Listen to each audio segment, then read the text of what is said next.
शादी के बाद बेटियों ने पिता को भुलाया, बीवी रिटायरमेंट का पैसा लेकर हो गई फरार। शरीर में पड़ने लगे कीड़े तो आया एक फरिश्ता। धूमधाम से बेटियों को किया था विदा। बुढ़ापे में तीनों ने छोड़ दिया साथ, रिश्ते तार तार हुए तो बुजुर्ग ने खोया आपा। बुजुर्ग की जेब से निकले लाखों रुपए, लेकिन देखभाल करने वाला कोई नहीं। शरीर ने साथ छोड़ा तो बिस्तर पर आ गए बुजुर्ग। ये स्टोरी जानकर आपका कलेजा कांप जाएगा। झारखंड के बोकारो में एक ऐसे बुजुर्ग रह रहे थे जिनके पास सब कुछ था, लेकिन अपनों ने साथ छोड़ दिया। पैसों के लिए पत्नी छोड़िए, बेटियों तक ने उनको भुला दिया। हम हमेशा बेटों को अपने माता पिता की बुरी हालत के लिए जिम्मेदार वाली खबरें सुनते आए हैं, लेकिन ये कहानी बहुत अलग है। पर हालात वही हैं। लेकिन जब खून के रिश्ते तार तार हुए तो उस बुजुर्ग की जिंदगी में एक फरिश्ता आया।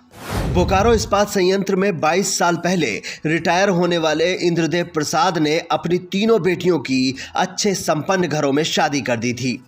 आज उनकी तीनों बेटियां अपने घरों में सकुशल रह रही हैं। बेटियों की शादी के बाद इंद्रदेव प्रसाद ने अपनी पत्नी के साथ बाकी जीवन को बेहतर तरीके से बिताने की सोची, लेकिन रिटायरमेंट के बाद उनके जीवन में अचानक एक भूचाल आ गया। 7 जन्मों के वादे के साथ 7 फेरे लेकर जिंदगी भर साथ निभाने का वादा करने वाली पत्नी रिटायरमेंट में इंद्रदेव प्रसाद को मिले पैसे लेकर अचानक गायब हो गई। बेटियों की तो पहले ही घर से विदाई हो चुकी थी, लेकिन घर से गायब होने के बाद पत्नी भी कभी लौटकर वापस नहीं आई।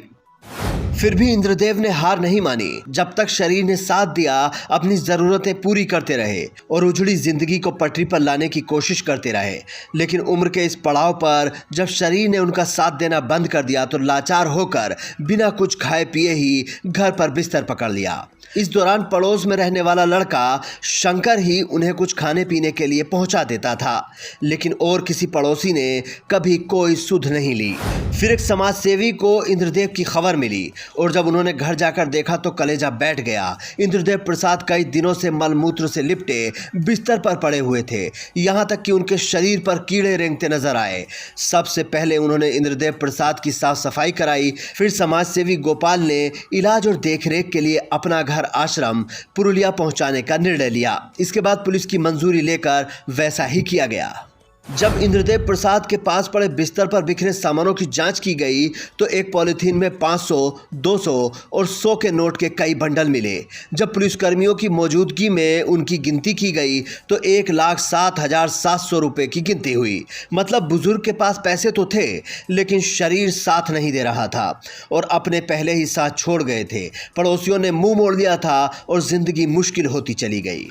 इसी से बचने के लिए योगी आदित्यनाथ की सरकार एक कानून लाने वाली है, जिसमें अगर बच्चे अपने माता पिता की देखभाल नहीं करते हैं तो उन्हें पिता की संपत्ति नहीं मिलेगी। तो क्या झारखंड के सीएम को भी ये फॉर्मूला अपनाना चाहिए और बाकी देश में भी यही लागू कर देना चाहिए? क्योंकि बुजुर्गों के साथ इस तरह की परेशानी आजकल के जमाने में आम हो गई है। Bureau report, news flash.